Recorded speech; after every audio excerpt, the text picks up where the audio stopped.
Alors bonjour à tous et bienvenue dans ce nouveau podcast. Donc aujourd'hui nous allons voir comment est-ce qu'on peut saboter sa relation amoureuse. Effectivement, quand on n'est pas très bien dans sa peau, quand on n'a pas confiance en soi, quand on pense en fait qu'on ne mérite pas, on a tendance à saboter et souvent inconsciemment d'ailleurs ces relations amoureuses. Ça veut dire que c'est comme ça que l'on va procéder justement pour ne jamais arriver à être en couple et pour croire qu'en fait on a vraiment essayé et pour croire qu'en fait le problème vient peut-être de nous. Donc ça va en fait renforcer le processus selon lequel on pense qu'on ne peut pas arriver à être en couple ou qu'on n'est pas méritant. Généralement, à la base de ça, il y a un manque d'estime de soi, un manque aussi au niveau de l'amour de soi, donc on ne s'aime pas suffisamment. Et c'est pour ça que c'est vraiment important, avant de se mettre en couple, de travailler tout ce qui est estime de soi, amour de soi, confiance en soi et en ses capacités. Donc tout ça, ça va se développer, ça va se renforcer. Alors c'est jamais tout à fait acquis, mais généralement, quand on est bien dans sa peau, généralement, on a plus confiance en soi et on peut plus facilement réussir, quelle que soit l'entreprise justement que l'on se met comme objectif, on réussit plus facilement. Que ce soit au niveau professionnel, au niveau du couple, au niveau amical, quel que soit le domaine, généralement quand on est bien dans sa peau, eh bien on va réussir beaucoup mieux. Donc c'est vraiment important de se regarder et de se dire qu'est-ce que j'ai comme image de moi, qu'est-ce que je pense valoir et qu'est-ce que je pense pouvoir avoir dans la vie. Donc nos croyances sont vraiment importantes et elles peuvent se changer. Donc ça c'est la bonne nouvelle, c'est que même si vous avez fonctionné comme ça pendant X temps, ça ne veut pas dire que vous êtes condamné. Au contraire, vous allez pouvoir travailler là-dessus. Vous allez justement pouvoir mettre le doigt sur ce qui ne va pas et c'est ça qui va vous permettre d'avancer.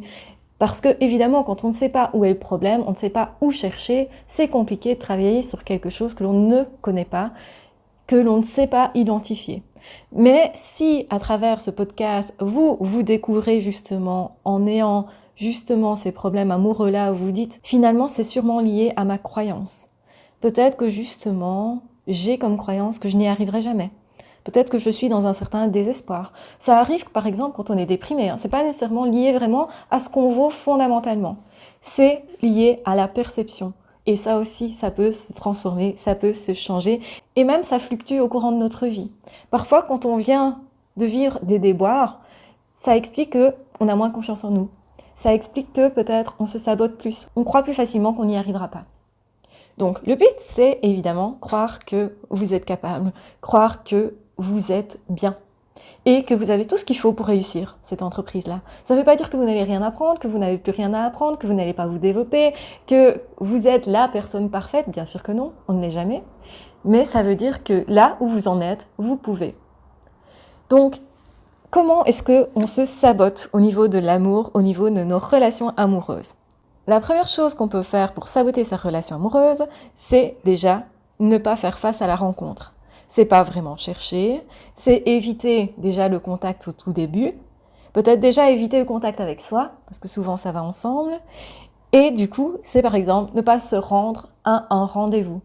Concrètement, c'est ça. Ou alors c'est saboter le rendez-vous en n'étant pas accueillant lors du rendez-vous, pas ouvert, pas disponible, ou en disant à l'autre que justement on n'est pas disponible pour la relation, qu'on a d'autres relations, ou bien on va se présenter vraiment de façon la pire possible.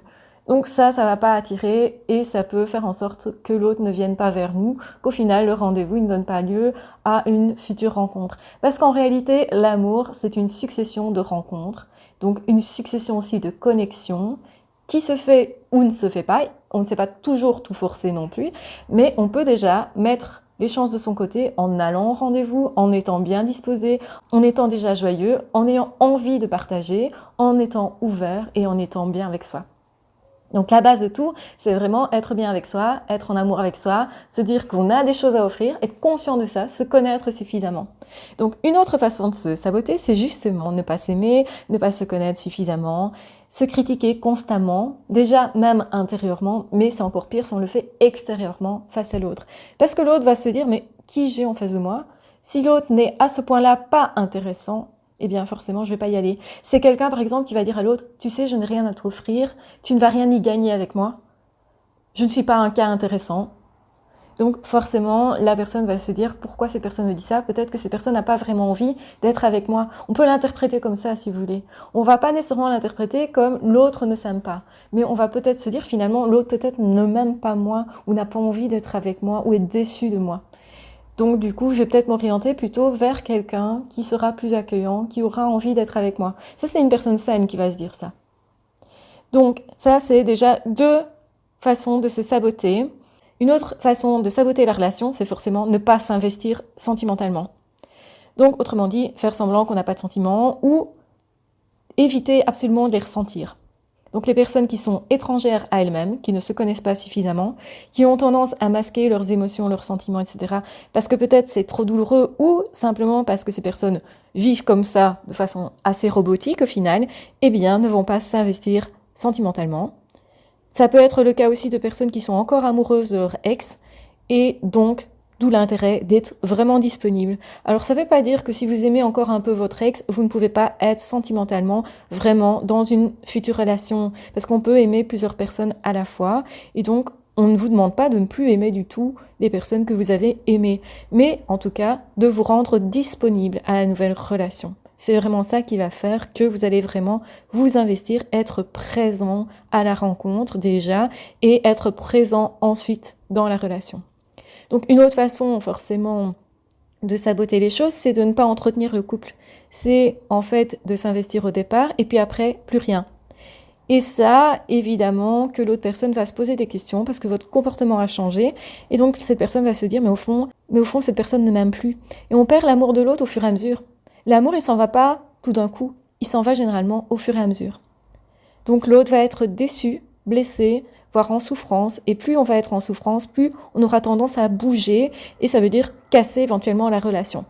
Alors une autre façon de saboter la relation, c'est mal choisir la personne d'emblée ou ne pas choisir du tout. Quand on choisit pas forcément, on peut tomber par hasard sur vraiment une chouette personne qui nous corresponde, mais c'est quand même plutôt rare. Quand on commence à se dire je peux choisir, eh bien, on a plus de chances de trouver une personne qui nous corresponde. Et pour faire ça, il faut se connaître, il faut connaître ses besoins également, et il faut savoir découvrir l'autre, donc être accueillant, être accueillant par rapport à l'autre, mais aussi savoir, si vous voulez, analyser un petit peu ce que l'autre veut, donc c'est-à-dire demander clairement à l'autre ce qu'il cherche. Autre chose aussi, c'est se refuser de faire plaisir et de se faire plaisir. Donc ça veut dire que là, on n'est pas dans le partage et aussi, on ne peut pas accepter, nous, d'accueillir l'autre. On n'est pas non plus dans la joie. Or, pour qu'une relation commence bien, il faut échanger de la joie, du bonheur, du plaisir de vivre ensemble et du plaisir de vivre tout court. Si vous ne faites pas ça, vous sabotez votre relation. C'est le problème des personnes qui sont dépressives, qui vont se demander mais pourquoi je rencontre personne, qui vont éventuellement en plus devenir plus tristes encore après, plus dépressives encore.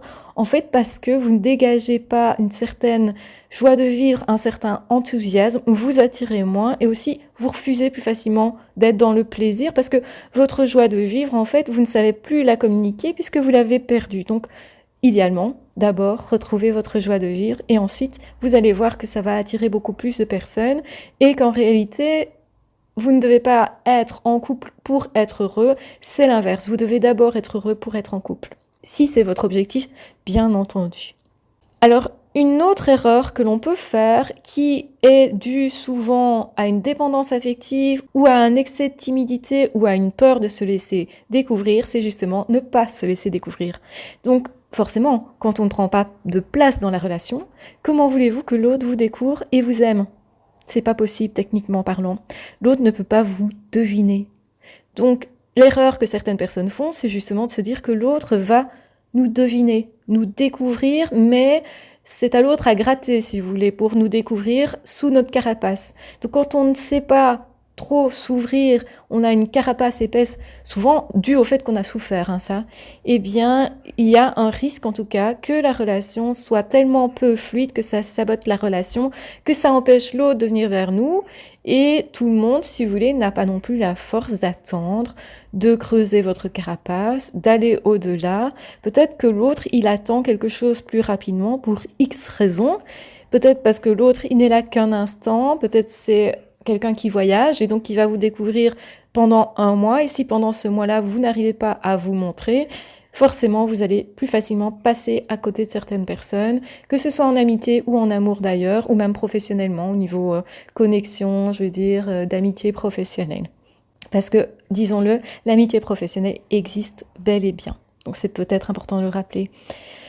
Ensuite, une autre façon de saboter les choses, c'est d'être tellement en mal-être qu'en fait ça se communique à l'autre et ça l'empêche aussi d'être heureux, d'être joyeux.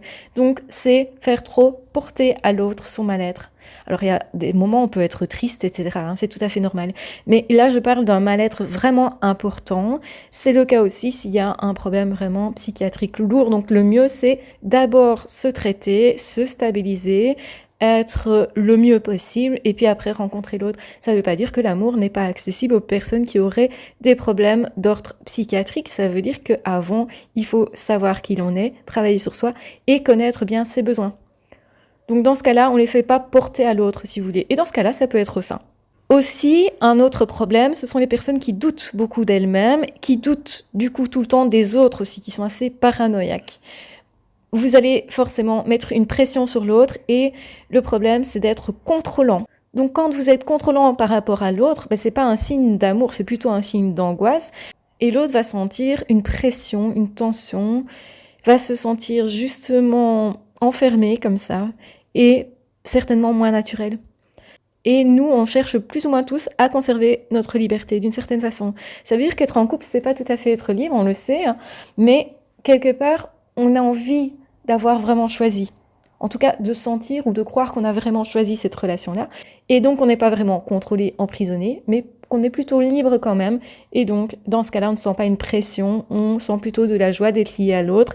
Et donc, du coup, ça nous fait nous dire qu'on veut continuer de s'investir. Quand on se sent obligé d'être comme ceci, comme ça, ou de faire ceci ou ça, et on se sent plus nous, on ne se sent plus libre, et on a tendance à faire l'inverse, on a tendance en fait à réclamer notre liberté et à la reprendre, et donc parfois à rompre la relation justement à cause d'un excès de contrôle de l'autre, qui est souvent le signe d'angoisse, signe peut-être d'abandon, de blessures, etc. Donc travaillez surtout sur vos blessures, sur vous-même, c'est vraiment important d'être bien avec soi pour rencontrer quelqu'un d'autre, même si on le sait, on est en relation avec plein de personnes et ces personnes-là vont nous renvoyer toute une série de choses qu'on n'avait peut-être pas suffisamment travaillé, dont on va prendre conscience au fur et à mesure de la relation.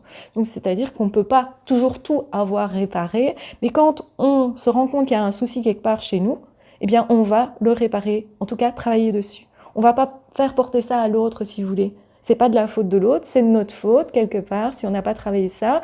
On remercie l'autre d'avoir pu découvrir justement cette faille éventuelle, cette douleur éventuelle, et surtout on prend distance et on travaille dessus. Pas toujours évident, évidemment c'est ça qui peut aussi être compliqué relationnellement, on a tous peur de souffrir, peur justement peut-être de découvrir certaines failles, et on n'a pas toujours envie de se regarder avec nos failles, on préfère voir chez nous ce qu'on aime, ce qu'on préfère, généralement c'est justement l'inverse, nos capacités, là où on excelle, etc.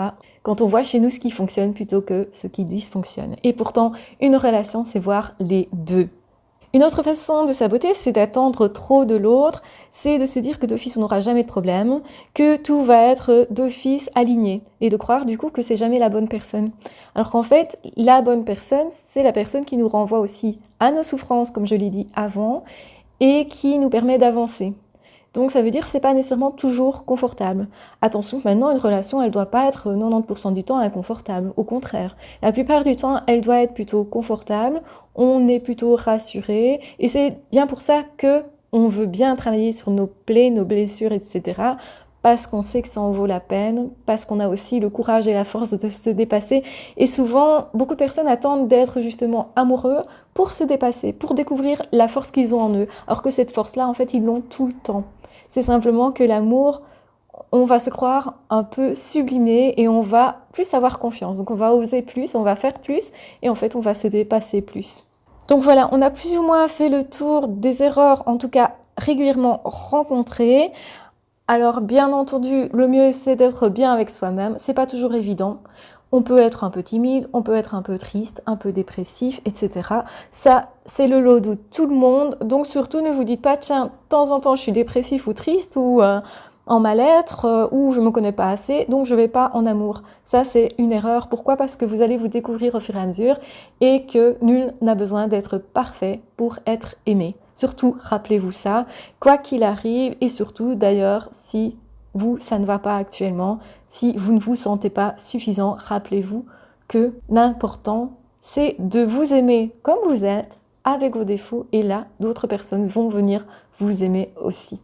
Voilà, je vous embrasse bien fort, je vous aime très fort, prenez bien soin de vous, ne vous sabotez plus en amour, s'il vous plaît, prenez conscience que vous l'avez fait, et c'est pas grave, vous pouvez changer ça, donc ne soyez pas non plus apeurés d'avoir fait ça, c'est le lot de beaucoup de personnes, et c'est tout à fait normal de faire des erreurs, on n'est pas fait, nous, êtres humains, pour ne pas faire d'erreurs, pour apprendre, il faut même faire des erreurs, donc tout va bien. Donc, je vous embrasse bien fort, je vous aime très fort, prenez bien soin de vous. N'hésitez pas à vous abonner à la chaîne si vous ne voulez manquer aucune des vidéos et des podcasts que je poste. N'hésitez pas non plus à rejoindre cette chaîne si vous voulez soutenir mon travail et avoir plus de vidéos du coup. Voilà, je vous embrasse bien fort, je vous aime très fort, prenez soin de vous et on se retrouve très vite. Ah, ciao, bye bye!